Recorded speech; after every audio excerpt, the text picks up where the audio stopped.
mode. Great. All right.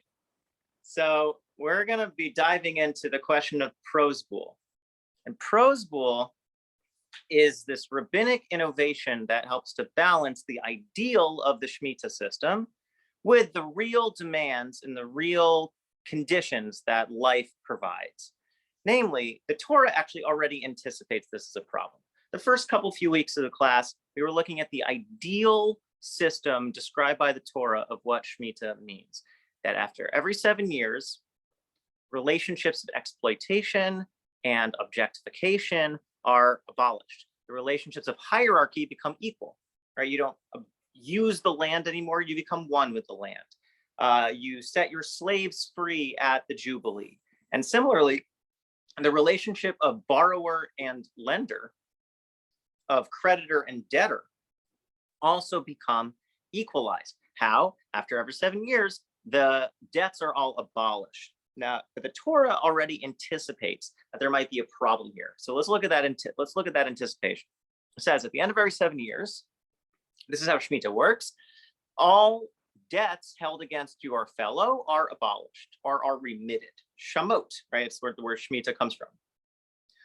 But the Torah already has a niggling that there might be a problem here. It says, Lo yigosh esrei ehu v'esachiv, right? Do not oppress your neighbor or your sibling, your fellow person, because it is a Shemitah for God. There is a higher purpose you're called for. But in reminding us of that, the Torah is already anticipating that we're going to be called by our baser, more greedy, miserly, Scrooge-like nature, right? It's a Shemitah for God, not for your pockets, the Torah says, clearly already anticipating that some people are not going to be generous when it comes to offering loans, if they know that after the 7-year cycle is up, the loan's gone, right? They can't, like, you give a loan usually because you want to get it back. And if they're not going to be able to get it back, then why would they ever offer it in the first place, right? That's obviously the main problem. So the Torah continues further in the chapter. It says, take care lest you have this nasty thought that at the end of the 7 years, that you might look ungenerously, even wickedly with your eyes at your poor fellow. V'lo sitain lo, you're not going to give them the loan. And they'll call out to God against you, and you will be guilty in God's eyes. And the Torah then insists emphatically, nason titain lo, give them the loan. And do not regret it. Do not, begrudge it to them, right? This is something they have a right to. The fact that you're being greedy is your problem, not theirs. But again, the Torah is anticipating the reasonable response, right? The reasonable reaction of a creditor to a system of debts in which after every 7 years, the debt goes away. That means it's a real risk for the credit economy, by which, in simple terms, if people need a loan because the bottom dropped out and they're suddenly in more adverse circumstances than they thought they would be, they need to have money available to borrow. But if people with money don't want to be lending it out because it's become now at a certain place in the Shemitah cycle, it's going to be a gift, not a loan. It's a very different situation, a very different position the lender is in, so they might not lend it to you anymore. So that's effectively the issue. So let's see how this plays out.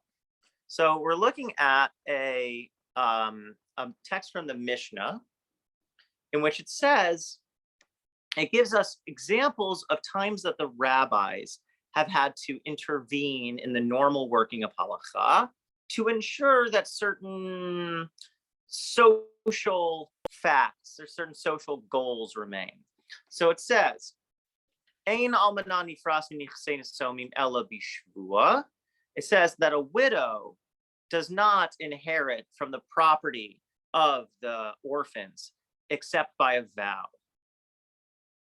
It's technical law. Basically, it's that if the husband dies, right, the money goes to his inheritors.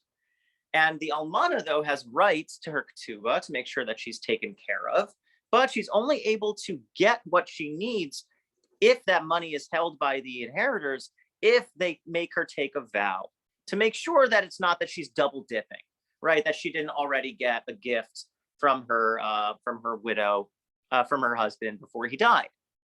So then we see the problem, right? I mean, you can imagine that if it requires her making a special promise, that maybe they're not going to believe her anymore. So it's a nimna umi lashbia, right? Then they stopped making her take the vow, i.e., widows were left out in the cold and they didn't have any money to support them because the orphans were scared that they're getting taken advantage of.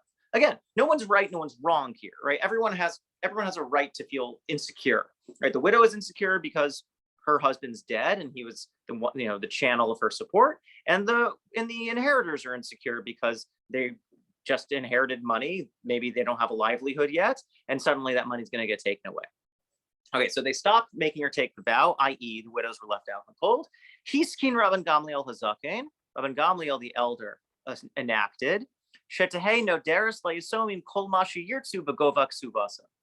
He said, listen, okay, you don't want her to take a vow. A vow is serious, but what about, an oath is serious, but what about a vow, right? There's a difference between a shavua, which is a positive promise. I promised that I did not take extra money before he died, and a neder, in which he has to say, I swear that anything I might have benefited from, if I did, I am forbidden from using, and i.e., if she then breaks that vow, that has really serious consequences.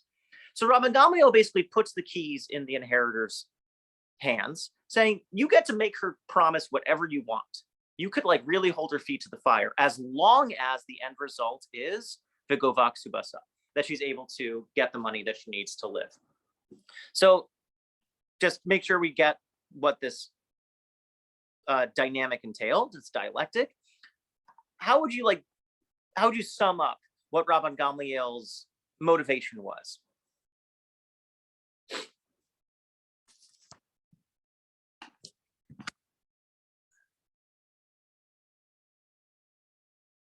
Has anyone got an answer, an idea? He was trying to do a legal fix so that the widow can be trusted because of the Prozbul. So she's trusted instead of having to make a vow to Hashem saying, I didn't get this money. She's covered, and then also other inheritors don't have to be suspicious of her. Good. I think that's a good way of putting it. It's not that he's taking in away anyone's side, but rather he is identifying a real social problem, namely widows are left without sources of support because the inherited orphans are worried that their livelihood's getting taken away. And he's trying to protect every side. He's protecting the interests of the orphans by letting them define what the terms of the engagement are, right? They can make her promise whatever they want to make her promise to make sure that this is the only time that she's not double dipping effectively. And she, right, and he's protecting her because he's making sure that widows can get what they need. Okay, so we see Rabban Gamliel intervening for the sake of some kind of social stability. Okay, now this is what's actually going to be known as Tikkun Olam. Nowadays, people use Tikkun Olam all the time, and it's kind of a hippy-dippy thing about the environment, or it's a mystical thing about fixing the universe. Here's the origin of Tikkun Olam. Well, this is the origin of Tikkun Olam. It shows up also in Eleni, but that's a Gaonic prayer. This is the earliest appearance of Tikkun Olam. Tikkun Olam is social justice, but it's not about being an activist. It is rather about ensuring that society can function. So as the Tikkun Olam, for the sake of fixing the world, it means for the sake of fixing society, to make sure that society can function. We live in a society, as the meme says. So here is the first examples of that. It says witnesses sign Eidim chosmim ala get mimnei Tikkun haolam. Witnesses, when there is a divorce document, witnesses need to put their name on the dotted line for the sake of fixing society, for the sake of society's sustainability. Why? Why do witnesses have to put their name on the dotted line?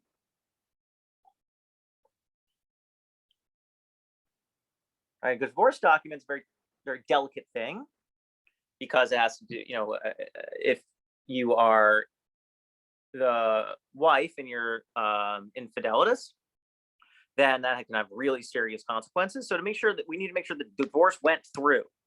So the witnesses put their name on the line so that we know that we can check them. We can make sure that we have accountability, right? So this is Tikkun Olam about accountability, that people involving themselves with delicate social matters are able to be brought to take responsibility for their actions. And then finally, we get to Hillel enacted the Prozbul for the sake of Tikkun Olam. But it doesn't explain what Prozbul is. Not only that, but I want to be very clear about this. And here I follow the reading of Rav David Bigman of Yeshivat Ma'ale Gilboa. What is not in the context of this Mishnah when it mentions Hillel and the Prozbul? What doesn't show up? All it says is that Hillel enacted the Prozbul for the sake of Tikkun Olam. What's not there? I'll give you a hint. It's what the series is about. There's no Shemitah, right? It doesn't say Shemitah. It just says he enacted the Prozbul. So David Bigman, who is a Rosh Yeshiva at Yeshiva Ma'ale Gilboa in the Galil, he says that originally, and here we get a little bit of a fun etymology. Prozbul this is from Blau, early 20th century scholar of rabbinic literature. Prozbul comes from Greek prosbula, and what Prozbul originally was a Greek financial mechanism by which a court was able to collect on a debt by selling off the borrower's property. And that's going to become relevant later as we see the way that Prozbul works. But in other words, let's say that you don't have money on hand and you default on a debt. The court can administer repaying the debt by seizing your property via lien, right, and selling it off so that you have money, so that then they apply the money to your debt. Okay, it's kind of similar in a way to paycheck garnishing, right, which is done nowadays, which is a bit of a regressive thing. But the idea is that if you owe money, student loans in America at least, student loan companies can have an arrangement with paycheck companies with payroll companies, and they actually garnish your wages to pay off the loan. So it says that Hillel enacted the Prozbul for the sake of society's sustainability. David Bigman argues in his essay, which was published in Akdamut, an Israeli religious kind of academic journal, that originally Hillel's enactment of the Prozbul had nothing to do with Shemitah. It was prior to Shemitah. It basically was just to make sure that people weren't defaulting on loans in general. That he argues it only got applied to Shemitah in the later stages of the Tannaitic period. But for the sake of our class, we're not going to get into that kind of historical question. We're just going to stay with the context of Shemitah. Okay, we're going to see Prozbul in the context of how the credit economy can function despite the Shemitah rule. So just remind us, Shemitah means every 7 years the debt is abolished. But Prozbul is going to, in some way, let the credit economy survive. Okay, so here's the example. It says, Prozbul eino mishamet. Right, this is from the Mishnah about Shemitah. It says, if it is a Prozbul, then the loan is not canceled. Oh, okay, fine. That's very interesting. So, and just again, we're going to read very strictly here. It would seem that a general loan would be canceled, right? But a Prozbul, as an exception, is not. Okay, it says, this is one of the things that Hillel HaZaken enacted. When he saw that people had, exactly like the Torah had predicted, stopped lending money to each other. And it's very interesting. It says, and they're violating what it says in the Torah. Take care, lest you say in your heart something nasty and you don't loan to your fellow. Hiskin Hillel Prozbul. So what's the justification from this context for Hillel's Prozbul? In a way, the Mishnah is saying that Hillel is breaking the Torah to save the Torah, right? Hillel is inventing this thing called Prozbul, or applying it from Greek law. Why? So that the world doesn't break for the sake of Tikkun Olam, right? Like we saw before in Mishnah and Gittin. Hillel is making sure that while the choreography is different, the telos is the same, right? So the actions are different now, i.e. there's this thing called Prozbul that lets certain loans not be abolished at Shemitah. And that seems to be the opposite of Shemitah. But Hillel is saying that there's a principle in Shemitah, namely that the poor have access to loan money. That's gone now. So how can you have Shemitah if it's just become just abolishing debt? And then it's kind of like the problem with Birkat Hamazon nowadays. Have you ever like had a meal with people, not on Shabbos, like, you know, and like people are like, oh, I'm not going to have bread, so I don't have to say Birkat Hamazon. Have you ever seen that? Somebody do that? Definitely. Yeah. In my opinion, this is like awful. No offense to anybody, but it's terrible. Like, oh, I'm not going to say a slightly longer blessing, and thus I will avoid eating a staple of human cuisine. Right? Like the idea of it's Birkat Hamazon because it's the centerpiece of the meal. Like the notion, like I'm going to have like a paltry snack instead of a meal, so that I can avoid praising God. Terrible. Now, I think the answer to that is that there are totally halachic ways to shorten Birkat Hamazon, and if people do feel like it's too long or too strenuous, then fine, use the shorter versions of it. But you shouldn't stop eating bread so you don't say more brachas. That's clearly not the right call. And this is something similar. If Shemitah, you know, like all these frum people, like, oh, I'm so stark on Shemitah, I never give the poor a loan, because that way I will make sure not to violate the Torah, because that way I will not, I will, you know, abolish the loan. It's like, that doesn't work. You're violating the Torah anyway, because the Torah is saying, make sure you don't withhold your money from people. So Prozbul in this framing is Hillel's takana, which means Hillel's enactment. But takana comes from the language of litkon, litzakein, which means to fix something. It's a fix, or it's even a reparation. Hillel is making sure. And it's very religious this way. Hillel is saying, you know, we have two principles at war with each other, in tension with each other in Torah. One is the specific rule that loans need to be abolished, but the other one is that God is saying part of the point of Shemitah is that capital is available for the poor. Right? Part of the point of Shemitah is a leveling out and equalizing of social relationships. How could that work if the poor are trapped and aren't able to get access to funds?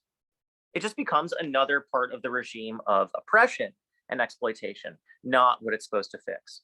So once Shemitah became something that kept people from loaning money to each other, then Hillel saw the need to intervene, and he enacted the Prozbul. So what is this Prozbul? That's a great question, and the Gemara asked the same one. My Prozbul, right? My Hanukkah. What is this Prozbul thing, right? He said, this is a very like kind of a drush. It's a midrash answer. It says, Paros bule uvute.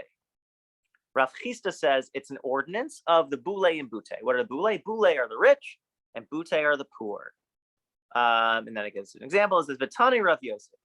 Rav Yosef taught, Elu ha-bula os shebi Yehuda. Bute elu ha-aniyim dichsiv ha-avet ta'avitenu. Rav Yosef, they're called the bula ot of Judah. And the bute, we know that because it has in the pasuk, it says, you shall not shut your hand from your needy brother, right? This is literally from what we just saw. You shall open your hand to them and you shall lend him. Ha'avet ta'avitenu. So bute, according to this reading of Rav Yosef, means literally those who need money, right? Those who are in debt. It is debtors, right? It's a very exact definition of the poor are. The poor are people who owe money. A lot of people in today's society are bute because today's economy is based in going in debt. You need to go into debt to be able to function economically, right? How are you supposed to rent an apartment or own a home if you don't have a good credit score? How do you get a good credit score? You need to borrow money from banks. That's what credit is, right? You need to have a credit card. You need to take out student loans. You need to do this, that, and the other thing. So the Prozbul was instituted as a pros for boule and bute. But it's specifically bute, right? Prozbul. It's an enactment for the boule, for the rich, to make sure that the rich are lending money. Amarle Rava says, La laoza my Prozbul, amarle pursa de milta. Rava says, what is Prozbul? He says it is pursa of a matter, is the institution of a matter, i.e., Hillel saw an exception that needed to be made. He saw that people weren't lending money, and he developed a mechanism for it. He developed part of the system to be able to fix it, and that is the Prozbul. Now, what literally is the Prozbul, right? We haven't really gotten into this. But first, let's look at the Rashi. Rashi says, Boule ubute, ashirim vaniyim, rich and poor, just like the Gemara said. Ashirim, and here's he makes this clear. Shelo yafsidu, right? It is aniyim shelo yinalu delas bifneim. So obviously we know why this is a fix for the poor, so that the door is not slammed in their faces. It's literally what it says. The door is not locked before them, but so the door is not slammed in the face. Right? They go knock on people's door. Hey, I need money. Slam. Right. So this way, people are still going to be loaning money, so the poor have access to capital. Great. But it's even a fix for the rich, says Rashi. Why? Because this way they get to loan out money, right? They get to still loan money. Now, part of the issue is also that, ideally, specifically, according to Torah, you're not supposed to make money off of loans to Jews.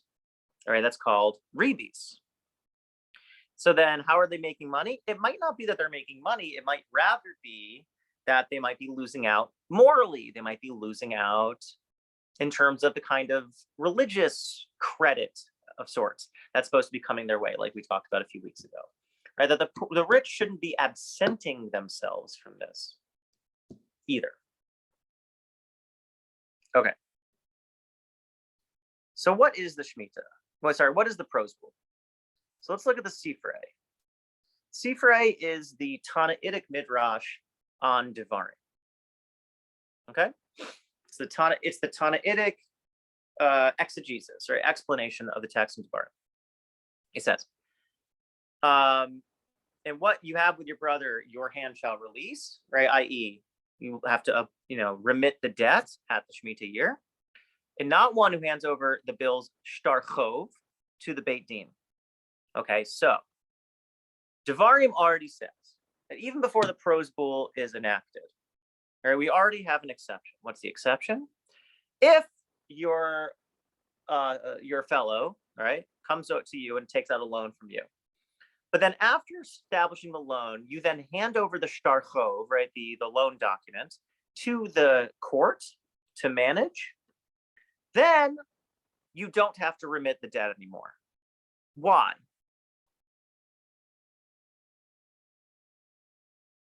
The Sifrei gives a reason. It says, because it's like a very textualist reason. It says, your hand. If you don't have it in your hand anymore because you don't possess the document, you gave it to the Beit Din, the Torah doesn't say their hand, it says your hand. So you don't have it anymore, you don't have to remit the debt. But that's like a very cute reason why. But what's the substantive reason? Why do you think this mechanism was established? There's a handing over the Masira of the shtar chov to the Beit Din. I want to hear some answers. No wrong answers. It makes sure that the money will be paid back because the Beit Din takes responsibility, not just the poor person. So there's people to back it up. Okay, but it's like a creditor for a loan, like when you have the guarantor, people sign for you. Yeah. Right, that's true, but couldn't that just be then going against Shemitah? Wouldn't that just be like a workaround? I mean, you can say Prozbul is a workaround. I'm part of the, I wrote legal fiction or moral fact.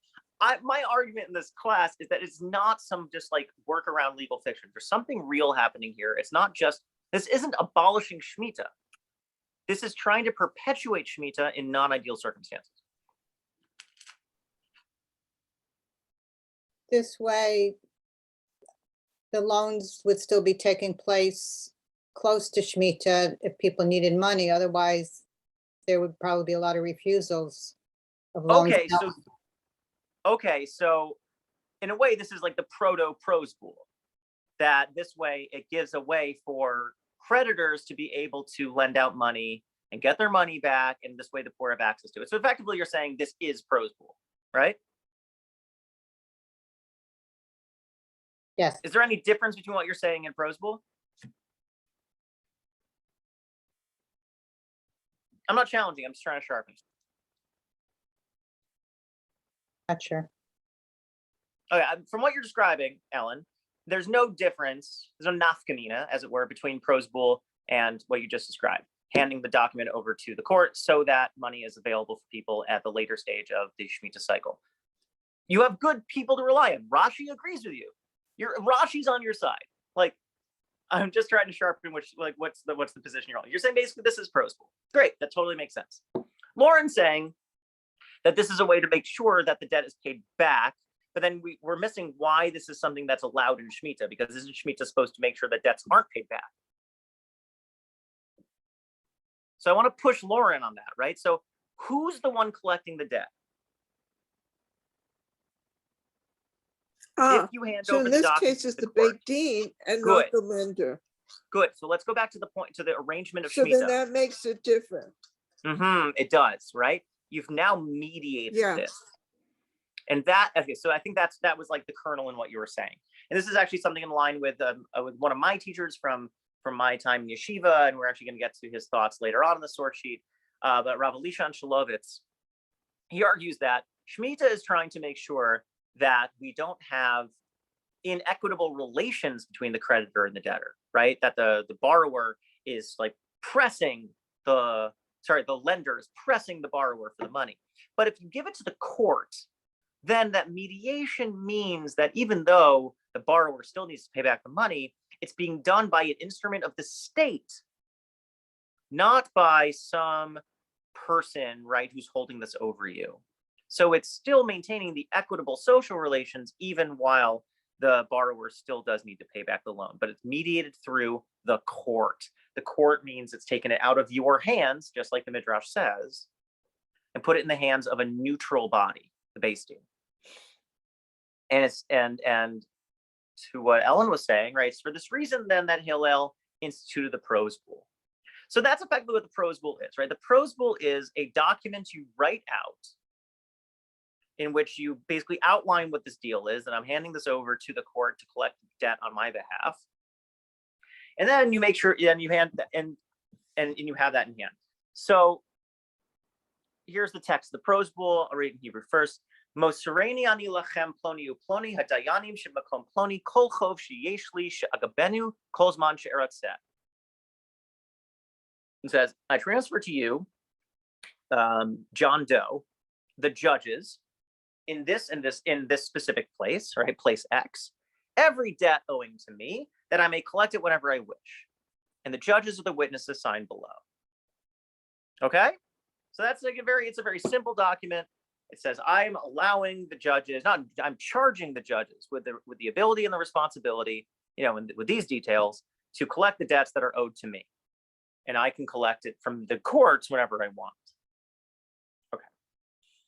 Can we assume that the court or the judges would be more forgiving or lenient in terms of how much or when the loan was paid back? Because during Shemitah time, they may, the person may not be able to have the money because they're not working. Yeah, that makes sense. Right. So, I mean, we have an interruption of economic activity. So a lot of things are getting kind of stopped up in that way. So now what we have is kind of a little bit more economic facilitation, lubrication to make sure that people are able to gain access to funds. right, so I want to look at this following text. So this is from the Jerusalem Talmud, right? There's two Talmuds. The Babylonian Talmud, the Talmud of exile, is the dominant Talmud. But there's also a Talmud that was redacted in Palestine called Talmud Yerushalmi. And it is the only Talmud we have that has like commentary on these agricultural laws, because these agricultural laws were only relevant in Eretz Yisrael, right, in Israel. That the Babylonian Talmud only has Mishnah on Shvit. It doesn't have Gemara, but the Jerusalem Talmud does. So here's a good example of it. It says, Mikan samchu leprozbul shehu mina Torah. Prozbul dvar Torah. Shehiskin Hillel samchu dvar Torah. Torah, Torah, Torah. Right here, we're getting to a point. And this is actually to come to the point that Lauren was gesturing to before. Is the Prozbul a violation of Torah, right? Some just kind of workaround, or is it itself derived from Torah? The halacha here in the Gemara in Shvit says that it is itself from the Torah. Why? Because as we saw in the Sifrei, justifying it from what we saw. Here's what Pnei Moshe says, who's one of the main commentators on the Yerushalmi. It says they questioned if Hillel's Prozbul really was Torah law.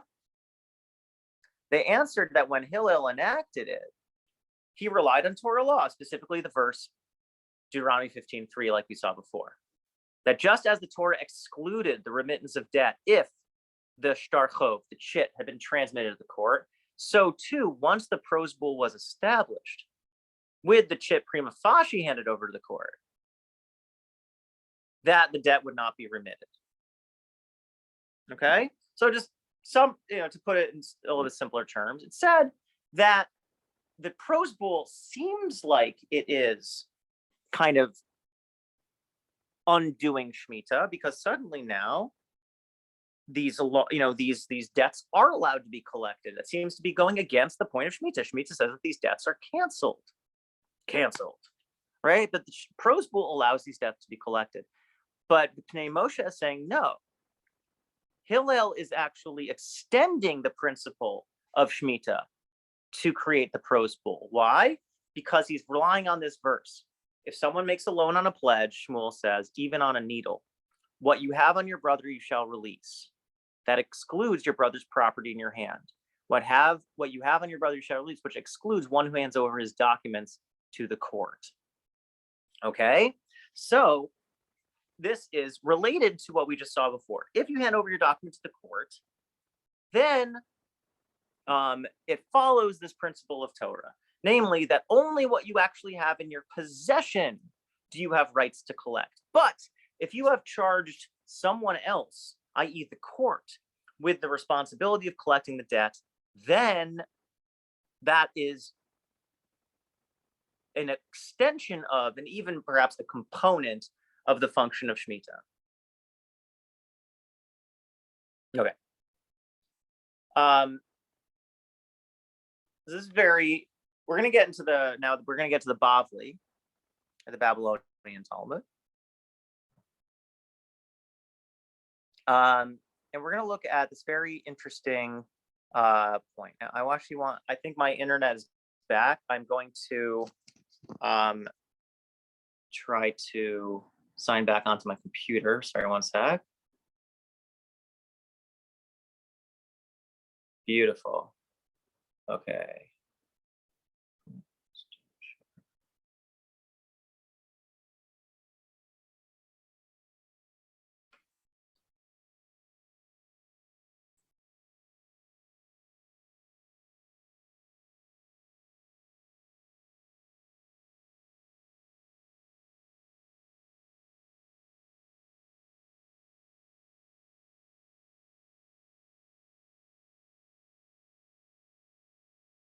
All right. Now we're cooking with gas. Okay. So here's what we have with the Bavli. I wanted to go this because this way you have the English and the Hebrew next to each other. I don't know how it looked before when we were doing it. So it says, Tanya Rebbe Omer. So Rebbe Hudi Nasi, the editor of the Mishnah, he says, V'zed dvar Shemitah, shamot b'shtei shmitos. How does Shemitah function? Right, there's two aspects of Shemitah we talked about. There's the agricultural and there's the financial, right? Achas shmitas karka v'achas shmitas ksafim. When you are abolishing agricultural work, right? When you take a rest from working the land, that's when the Shemitah of debts also applies, and vice versa. Bizman she'ata mishamei karka, ata mishamei ksafim. When you are resting from agricultural work, that's when you are also canceling debts. Bizman she'iyata mishamei karka, iyata mishamei ksafim. And when you're not doing one, then you don't do the other. Okay. So then what does that mean? If there is a correlation between agriculture and the credit economy, if one changes, the other changes. Now, what has happened between the giving of the Torah and the Mishnah? I mean, a lot, right?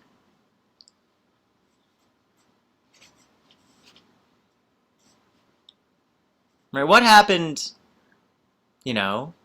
to the temple?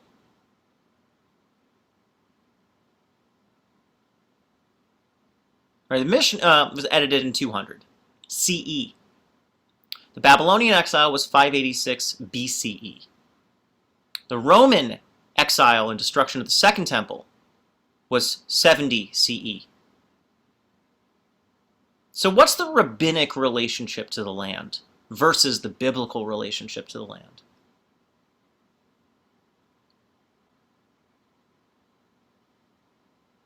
Right, there's been disruption. The Jews have been sent into exile twice now. There's a remnant left, right, in Judea, in the Galilee, in Syria-Palestine. Right? We don't have autonomy anymore. We are under a foreign occupation. So once we've lost control over the basic organs of the economy, right? Agriculture, facilitating debts, right? It's not Jewish banks. It's the state bank. Then now we don't have the same relationship, right, to these economic activities anymore. And now that redounds to how Shemitah functions as well. It says, V'takinu Rabbanan de tishamet zecher l'shvit. So, saying, effectively, now that our relationship to the land has been disrupted, Shemitah's not working anymore. So then how is it then that you're still not supposed to collect a debt at the 7th year? So what's the real takana? We thought that takana was, right, the rabbinic intervention, was to suspend the abolition of debts. That at Shemitah people can still collect money. Why? Because you do the Prozbul, you give the thing to the court, and the court collects it for you. But the Gemara is now saying the opposite. This is wild. It's saying, no, listen, Shemitah's over. It's over. Right? Shemitah's over. It's done. And then the rabbis bring it back. It says, V'takinu Rabbanan ditashamet zecher l'shvit. As a zecher for Shvit. To bring it back in our minds, at least, as remembrance of the real Shemitah, the rabbis established that you do abolish the debts. You do cancel the debts. Ra'ah Hillel shenimneu ha'amim lahavos zeh. Okay, so the rabbis brought Shemitah back. The rabbis said that at the end of the 7th year, you cancel the debt. And then because the rabbis brought it back, Hillel said, wait a second, now that they've tried to do Shemitah version 2.0, now what's happening? Now people aren't lending people money anymore. So now I need to do Prozbul. So who's Hillel fixing now, right? Is Hillel fixing the Torah according to this model, or is Hillel fixing the rabbis? So at this point, definitely he's fixing rabbinic law. Exactly. So now we have a machlokes. We have a machlokes between the Yerushalmi and the Bavli. Yerushalmi says Hillel is Torah-based. He is trying to tweak and to extend Shemitah Torah law. Bavli is saying now, oh, that's a bit too radical. Is he fixing Torah law? No, he's just fixing rabbinic law. Al pi Torah, according to the Torah, there is no Shemitah anymore. Why? Because we were exiled, effectively. We don't have autonomy in the land anymore. But then the rabbis brought back Shemitah. And then Hillel was like, whoa, whoa, whoa, slow your roll. Because we don't have full relationship to the land and the full command of the economy anymore, it's not working. It's not working. So he's saying it reflecting the position that the Jews are in, one in which we don't have control over the basic aspects of society. How are we supposed to do Shemitah if we don't have control over the society anymore? You can understand how if Jews are subject to occupation by an imperial power, by Rome, that they wouldn't be in a position in which they can forgive debts as much anymore. And because of that, then the poor are left out in the cold. So Hillel then says, because we're in a situation in which we don't have the security that we need to be able to do Shemitah ideally, the rabbi's revival of Shemitah needs to be tweaked. People aren't lending to each other anymore, so I'm establishing the Prozbul.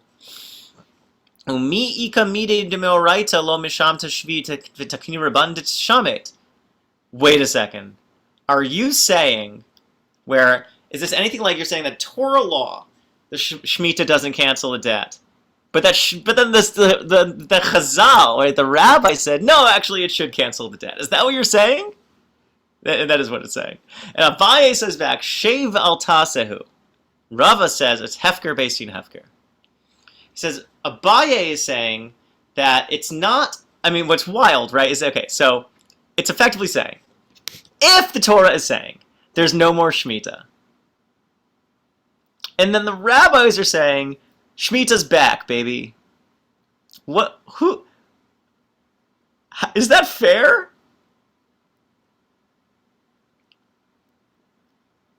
Right, so according to Torah law, D'Oraisa, right, the Gemara is saying the lenders deserve the money back. Right? If Shemitah is no longer canceling debts, then you're effectively letting borrowers become thieves. They're keeping money that's not theirs. And then the rabbis are coming back and saying, oh no, it's fine. It's fine. Right? The poor can keep the money. But if Torah is saying that it shouldn't be the case anymore, then effectively you're saying it's okay to steal. You're okay to borrow money and then say psych, never mind, I'm not giving it back. That's your problem, not mine. So Abaye is saying it's a sheva al ta'aseh, right? It is sit and don't do, i.e., it's not that they're stealing, but rather they're just not paying back. It's not endorsing it per se. It's not saying you can steal, but it is saying that you don't have to be forced into it. And Rava is saying it's hefker. Rava is saying that the sages are able to institute this ordinance because hefker, basting, hefker. That the court is allowed to declare something ownerless. Okay, so what's the point here? The point is that what's the function of the court? What's the function of the rabbi supposed to be? The rabbi, the rabbinic court system for Shemitah, is trying to achieve something that the Torah is describing. How so?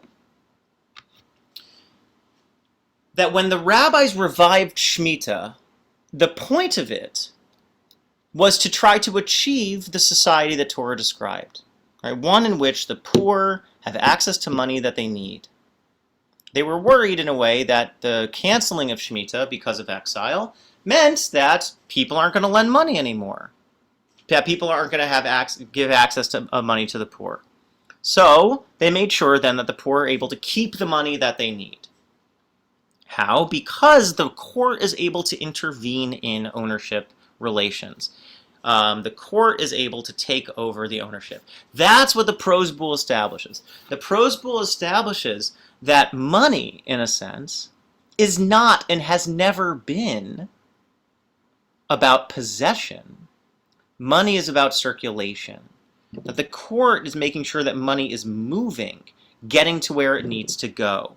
There is such a thing as what's known as excess capital. If you have money to lend, it means that you have money you don't need right now. And if somebody else needs it more, then the court is trying to make sure that the money is getting to where it can do the most good. And this is something that's actually very important to note because, especially in the rabbinic literature, and we see this, what do you call it when you own land? What's that called? What kind of estate? It's real estate. It's not imaginary, right? Property is something tangible. You can hold on to it, right? So is chattel, right? Like small, like table, furniture, whatever. Movable property.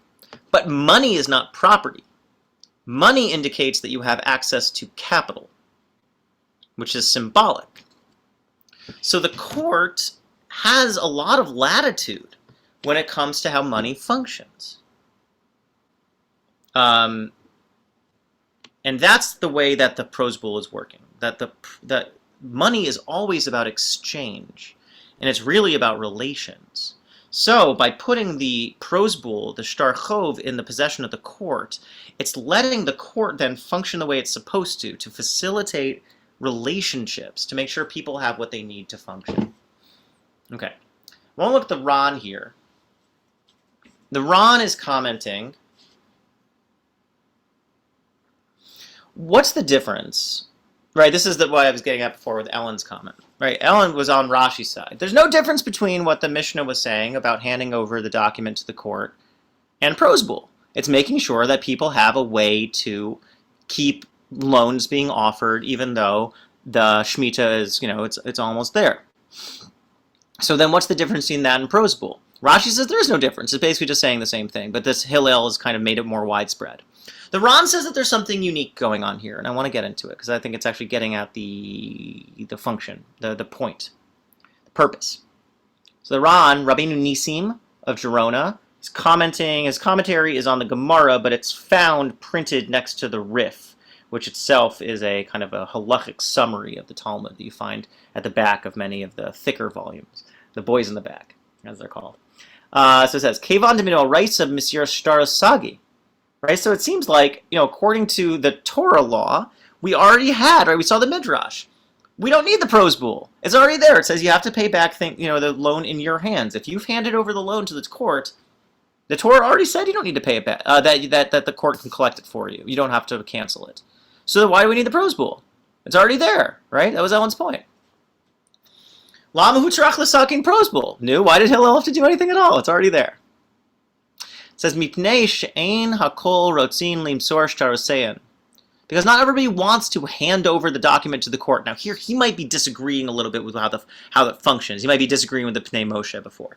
He thinks that maybe Prozbul is something that's a document you sign, and that you don't need to hand it over to the court yet, but effectively by signing the document and having everyone put their names down on it, it symbolically puts it in the court's possession. You don't need to literally hand over the document to the court. Now why is that good?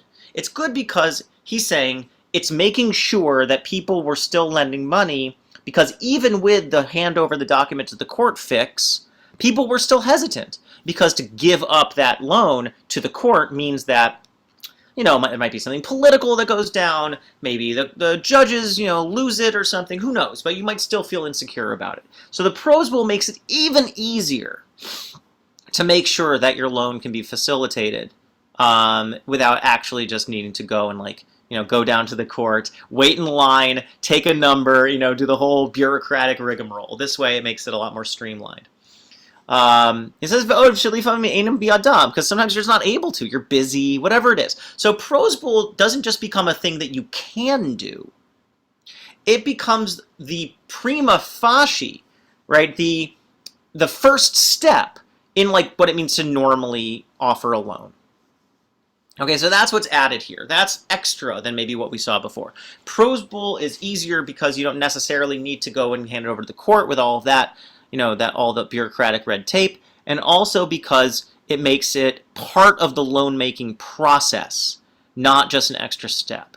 And that means that more people now are able to incorporate it in the economy, in the credit system. Okay. So I just want to pause here and just kind of like summarize where we're at. Part of the issue we're trying to work out is Hillel established the Prozbul to make sure that people are still loaning money because he saw that people were hesitant because they didn't want to effectively lose their capital when the Shemitah happened. And one thing we've been exploring is whether what he's doing is trying to fix Shemitah, or what he's doing is an extension of what was already in Shemitah. In a way, we've seen arguments for both sides.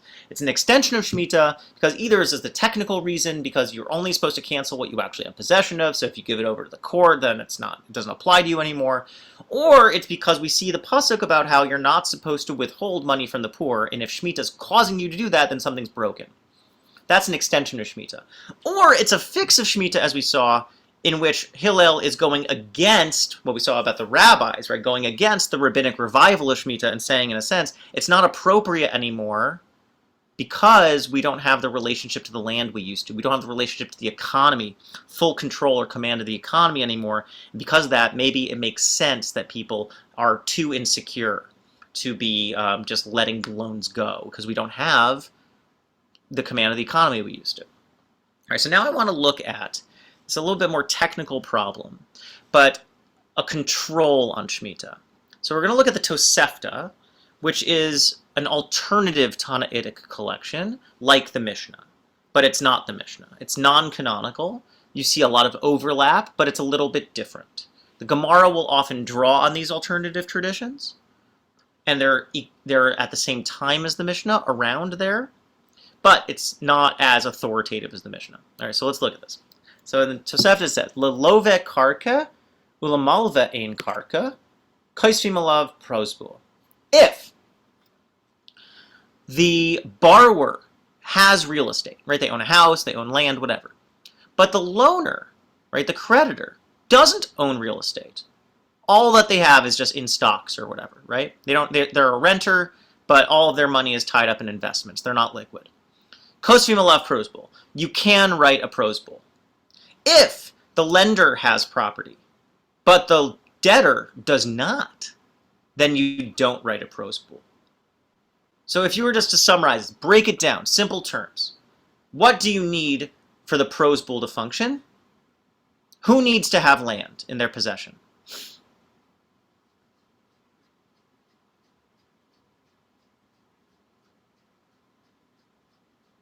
The borrower needs land. Exactly. Why? Go back to what we were saying before about the Greek version of the Prozbula.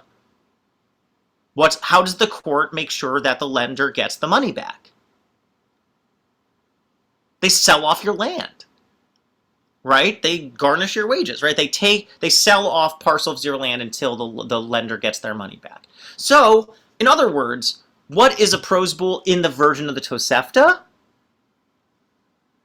It's a guarantor system. It's basically that you're secure. What's it called? You're securing your property as a lien against your loan, right? You've borrowed money. You have this. It's not ransom. What's it called? It's not hostage. I mean, it's a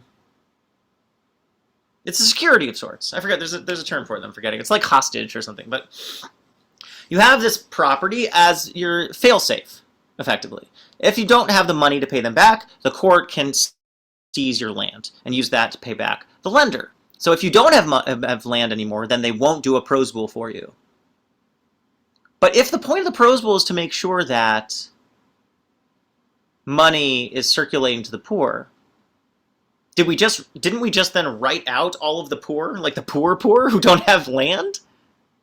Right? If the point of the Prozbul is to make sure that the poor are able to get money, but now it's only the landed poor that can get money? So something seems to be wrong here. Tosefta says that you can also do so Rav Bigman's theory is that this actually applies to the non-Shemitah Prozbul, is that we're talking about the system of the Prozbul in which it's really just about lending in general. And it makes sense. It's a guarantor system. Or it's a security system. And if your guarantors have land, or if people who owe you money have land, right, then you can still have a Prozbul written, because you have access to land because of financial relations. But if you don't have any access to land, whether you own it yourself or people who owe you have land, then you can't get a Prozbul, which means that you don't have access to money close to Shemitah. So that seems problematic. But here comes the Mishnah, all right, the authoritative Tanaitic document. It says this. Ein kosvim Prozbul ella ala karka. A Prozbul is only ever written if there is land, right? I.e., it can be paid back via selling off land. Im ein lo. But if you don't have any land, and you're the borrower, mizakehu besoch sadehu kol shehu, then the creditor gives you access to land, like the land that they own, so that you can get the Prozbul. Now that's interesting. Before we saw that basically if you don't have access to land, you can't get the Prozbul, which means you don't have access to credit when you need it. But now the Mishnah is saying, recognizing that that means it's writing off the poorest of the poor. And now what we have is the re-entry, and here's the rub, bringing back human relationships, which is the point of Shemitah. Now what we're seeing is that the point of to make sure that the poor can get the loan is that the rich, right, the lender, gives them a title in their own land. That's a way to make sure it's secured. Now, he's securing against himself, right? That makes no sense. But the point of it is so that even the poorest of the poor still have something to be secured to. And that, in this case, now is, I mean, essentially, it's you're now indebted to this person. So that's like potentially problematic. Right now, you have like a debt. You're indebted to their land, right? You're even now like doubly indebted to them. You borrowed money, and also you borrowed it against their money, their land. But the point of it, though, is to make sure that the poor have access to money when they need it. But if they can't pay back, then that's the land that can be taken? Well, I mean, obviously you can't like take the land to pay him back himself. I think what it'd be, they'd work out some other arrangement. You'd work it off, maybe? Right? The point is that you now have like a relationship where you can work it out. Before, the Tosefta is that if you don't have land, you don't have money. You can't get the money. But that means then that the poorest can't get money. So now it's saying if you don't have access to land, the lender can give you like basically secured against his own property. And that means then that what it's security, it's a, what's it called? It's a debt finance security, right? Like you're financed against your loan. So it means that you have to pay it back somehow or another. I would say probably you do it through labor, right? Like we saw before, like you do it by working it off. You somehow have access to capital, right? Your time is valuable, so you can use, your labor skills. Does that make sense? So we saw before how like the Prozbul could only be written if it is secured against property. But then that means then that people who don't have access to property, i.e. the people who need the loans the most, won't have access to loans. So then here comes the Mishnah and says, no, the rich, i.e. like the lender, can secure the loan against their own land. Which means that it just makes sure that the poor still have access to money. Even though, again, we're talking about the transformation of the ideal into the real. Ideally speaking, you would just forgive the loan. That's still available. People can still do that. They don't do the Prozbul. They just give someone a loan, and then they don't get it paid back. That's never taken away. Right? That's always still a possibility. But if you cannot do that necessarily, if you don't feel secure enough to do that, then you can write it against their land and do the Prozbul. But if they don't have land, the Mishnah is saying you couldn't even write it against your own land. And what that means then is once Shemitah comes, and then eventually when you have to recollect that, when the court collects that loan, it's collected against yourself, which means what you have now is their debt. And what that means is it reminds us that all debt relationships are human relationships. They're labor relationships too. Right? It is a relationship of capital, whether it is real capital, your land, financial capital, money, or labor capital. Right, what you're able to offer somebody. So it makes it complex and complicated, even maybe in a way which Shemitah was trying to prevent. But Shemitah bottom line is trying to make sure that people have access to money. And I think in a way, the Mishnah is trying to bring us back to each other, to recognize what we owe to each other. Right? Because the lender is putting himself on the line to offer this loan.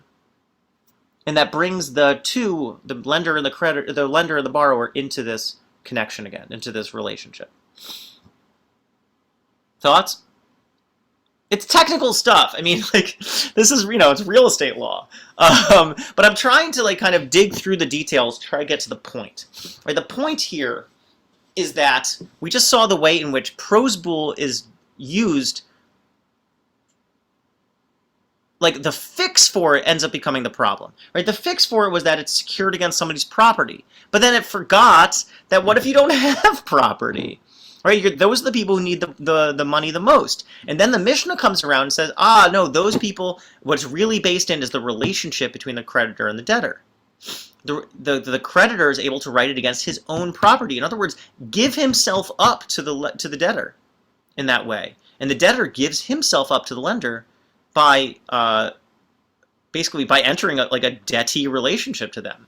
But hopefully, if Shemitah's done its work, like we talked about before, it means that relationship's going to be different. It's going to be transformed because of the effect of Shemitah. That people are going to be able to see the human being on the other side of that. That's the idea here. Let's try to humanize capital, if that's possible. So here comes Rav Yehuda. Rav Yehuda says, quotes Shmuel. Shmuel in the Gemara is skeptical of Prozbul. He actually says, I wish I could get rid of Hillel's fix. I want to get rid of it. But we're not going to talk about that aspect of it here. But he says, Yisomin ein srichin Prozbul.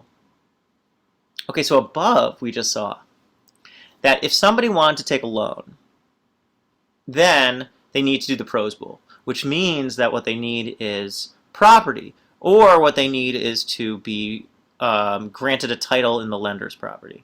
But what if you're an orphan?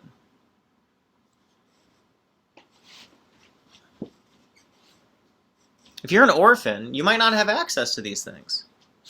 In other words, what if you are like a marginalized member of society, but you're able to lend somebody money? Out of the goodness of your heart, you lended somebody money.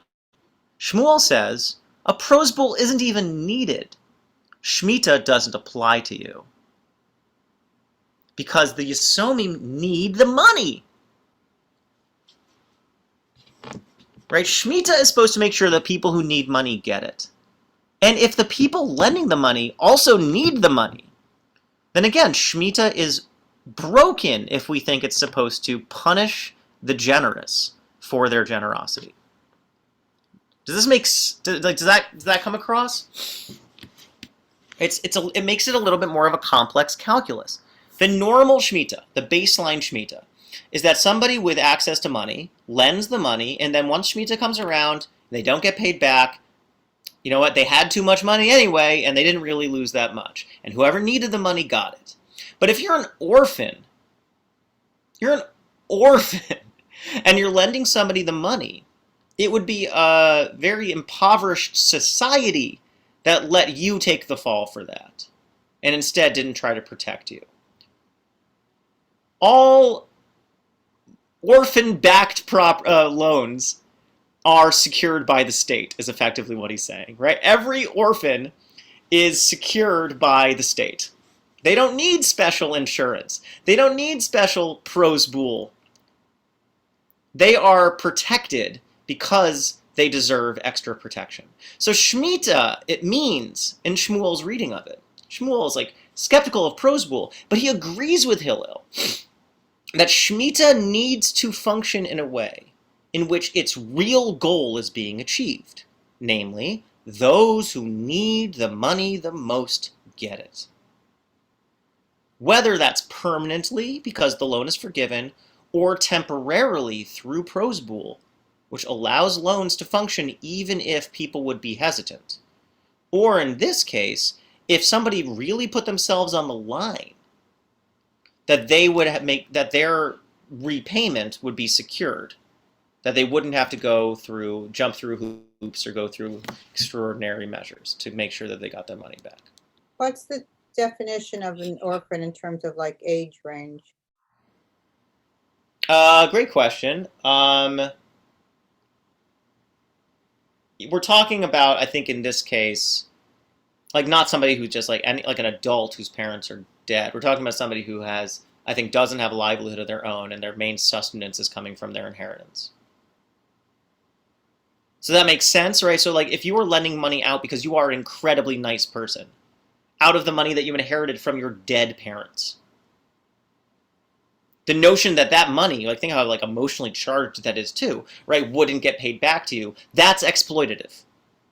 Shemitah is not supporting exploitation. Shemitah is making sure that people who get money, who need money, get it, and that exploitation is abolished. It's exploitation that we're working against. So if somebody, in a way, like against their better judgment, against what's best for them financially, lend out money, Shemitah is not there to punish them for that. Shemitah is there to protect them.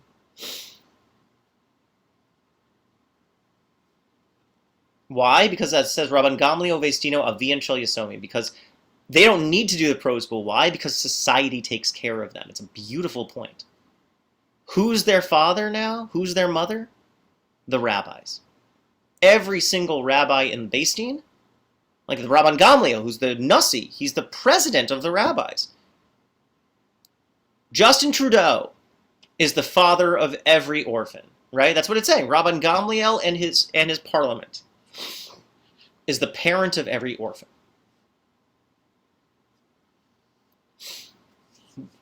The court, right? The court is the functionary of the Prozbul. Prozbul exists to make sure that money is circulating so the poor have access to it.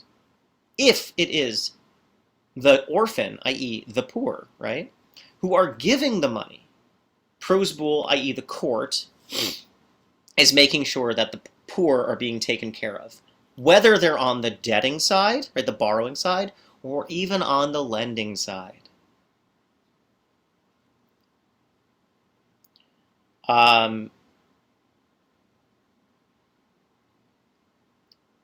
We got at this. This is a little bit like a little abstract, but before we were talking about, and this is like the question of the rabbinic versus the Torah Prozbul.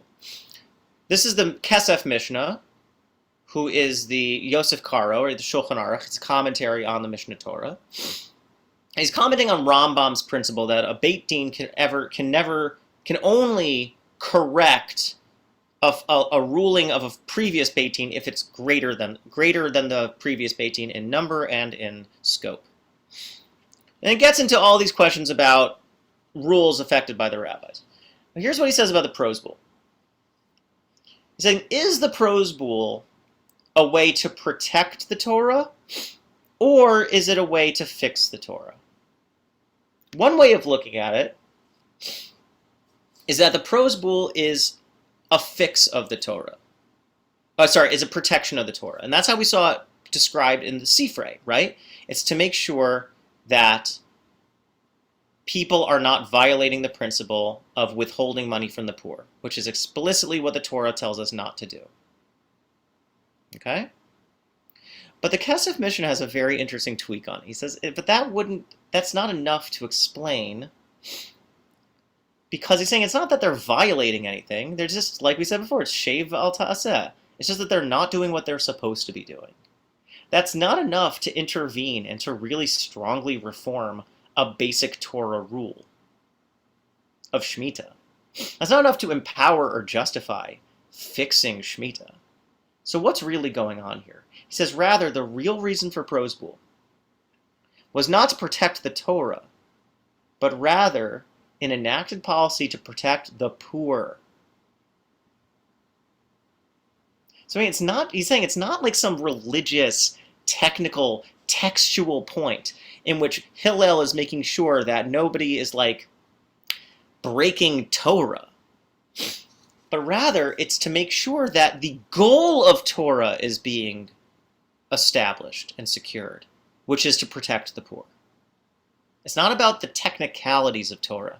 And this is my pushback against and I agree with Rav Elisha and others, that this isn't just some legal fiction to just like basically turn Torah into a system of technical rules and then tweak it and use these like loopholes and stuff to make sure that it has the result that you want it to.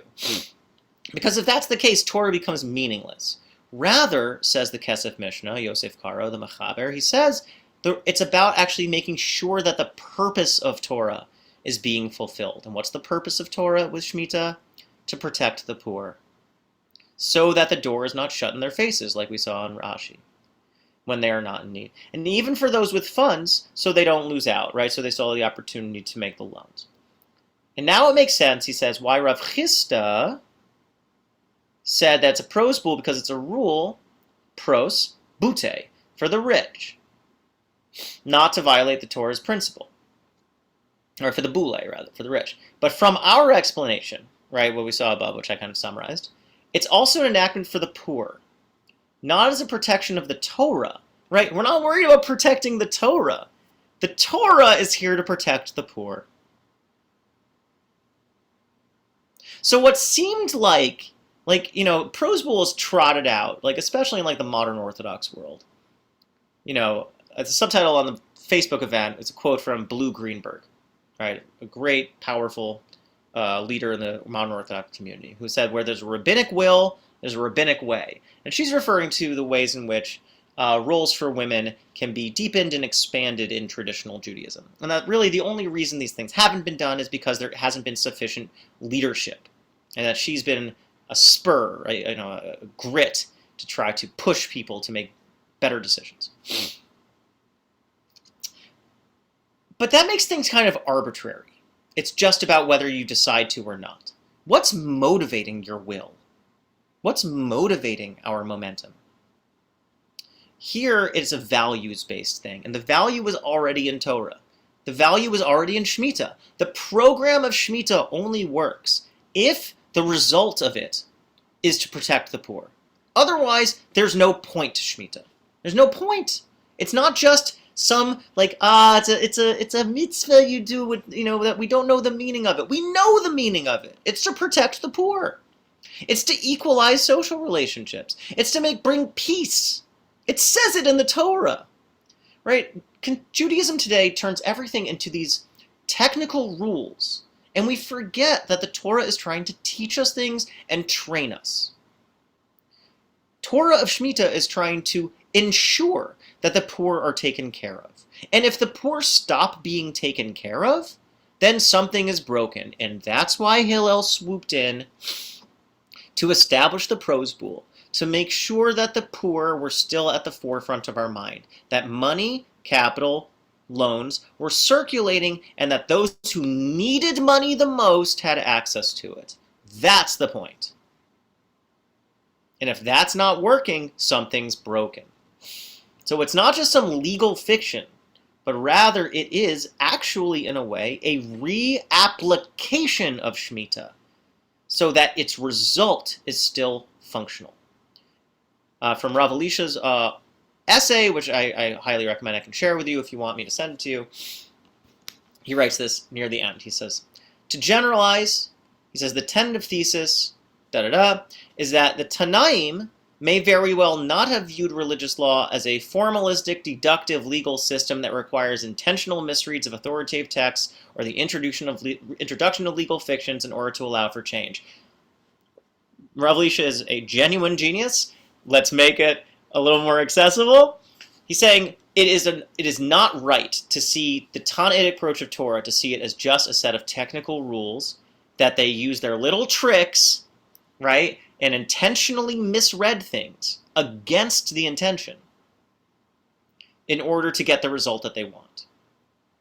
Rav Elisha is insisting, and I very much agree with my teacher here, that Torah is not just some empty technical system which can be manipulated through strategery. Rather, he says, they may very well have viewed it as a system of interpretive legislation, i.e. laws which you need to interpret to understand, in which sages, right, the professionals, are expected to openly discuss multiple religious texts or values in order to apply those values to contemporary conditions. So, what's Torah?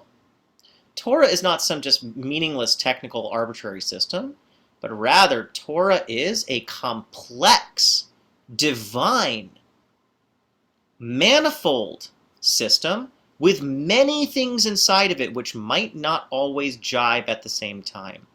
And the sage is required to be wise and discerning in looking at the system and seeing how this complex object functions. Sometimes it functions simply, but sometimes you need to dig into it and reapply it or redeploy it in a way so that it's able to function with changed conditions. It's not changing Torah, it is keeping Torah vibrant. Torah is from God, and God is greater than any human condition that we can imagine. Thus, Torah presents and represents itself through rabbinic interpretation in the ways it needs to fit the world that we have. So when we had, before the exile, full command of the economy, full control over our agriculture, Shemitah was able to function the way it was. Right, that's what Rabbi Yehuda Hanasi said. But now that we don't have access to the economy the same way we do anymore, we don't have control over the Department of Agriculture anymore of ancient Rome. Shemitah's not able to function the way it has to. So Shemitah has to change so that what it's trying to accomplish can still be accomplished. And what is it trying to accomplish? To make our relationship with the earth less exploitative, to make our relationships with each other more harmonious. How? Well, relationships can only work between human beings if people have the money that they need. Torah cares about your material well-being. And if the poor don't have access to the money they need, then Torah can't work.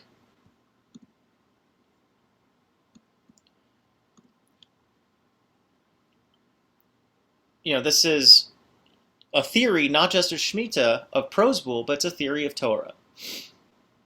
That Torah is purposive. It's trying to make a world happen. And if we stop trying to apply it in the world, if we forget that Torah is supposed to accomplish something, then something really serious has been lost. If we miss the forest for the trees, we say, oh, I have to keep Shemitah the way it has to be, I'm never going to give a loan again. I'll never save your Kat Hamazon. Right? I won't do what I need to be doing so that I don't do something wrong.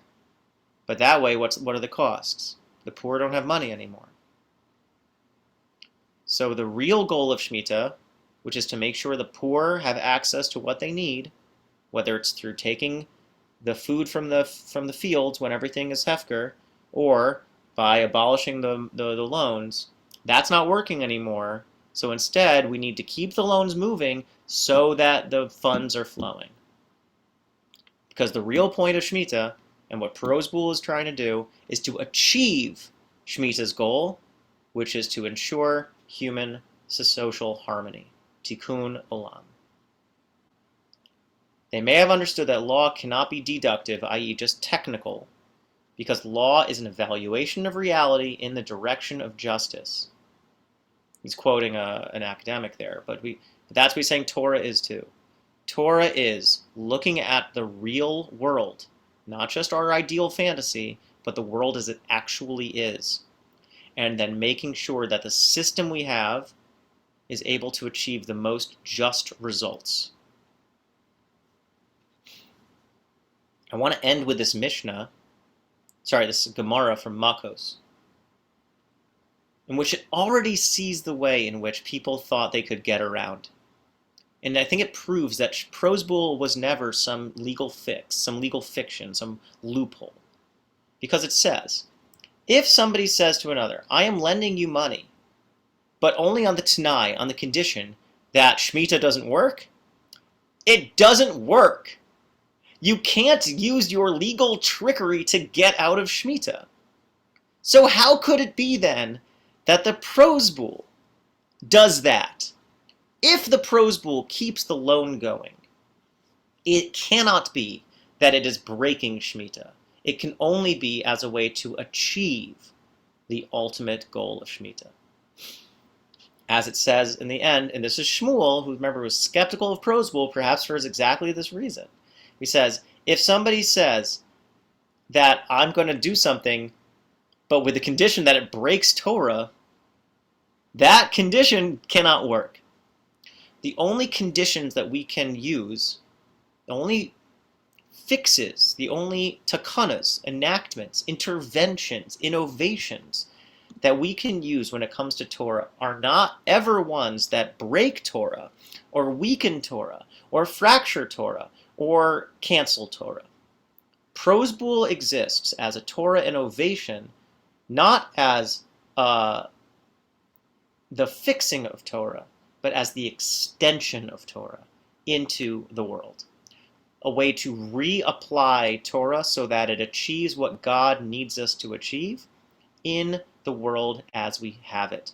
To look at the real world and to figure out a way to bring the ideal into it. That's the point of Prozbul. Not the sacrifice of the ideal for the real, but rather a synthesis of the ideal into the world as we have it. Thanks for your patience. Sorry for the technical difficulties. And sorry for the technicalities of this, but I hope we were able to kind of like hack our way through all the really technical real estate law and get to the real human heart of it. That Prozbul is about making sure that this ideal system is able in some way to translate into the real world to ensure that those who need the most have what they need. Our last Shemitah class will be next Monday. We'll be looking at the Heter Mechira, which is the allowance that Rav Kook wrote to let agriculture function after the reestablishment of the Mandate Palestine in early 20th century.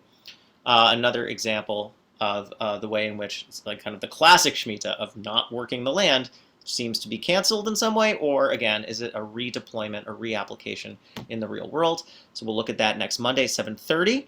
Hope to see you there. Tell your friends. We'll be wrapping up our Shemitah class that week. After that, we'll have we'll turn our focus to Pesach. So if there are things specifically about the Haggadah or about the holiday that you want to talk about, feel free to email me, and I'll start putting some materials together.